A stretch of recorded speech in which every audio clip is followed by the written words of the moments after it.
Mapagpalang araw po sa atin lahat. Tara alamin natin kung gaano na kayaman si Alden Richards.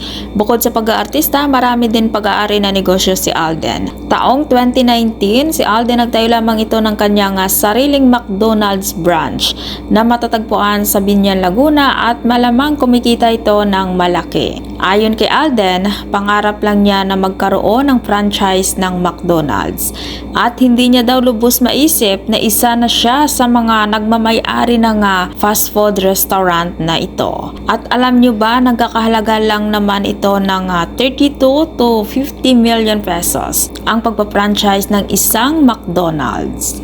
At bukod sa McDonald's, alam nyo ba si Alden ay isa din nagmamay-ari ng kilalang restaurant at ito ang Concha's Garden Cafe. At meron na rin branches sa Tagaytay, Quezon City at Cavite. At ang restaurant na ito ay may magandang kapaligiran sa loob. At syempre masasarap na pagkain ang matitikman nyo dito.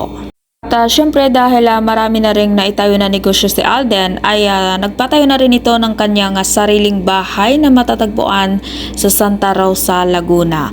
At ang bahay na ito ni Alden ay meron po itong 300 square meter na laki. At ang pelikula nila na Hello Love Goodbye noon ni Catherine Bernardo ay tinanghal bilang may pinakamataas na kita dito sa Pilipinas. Kumita lamang ito ng 880 million pesos.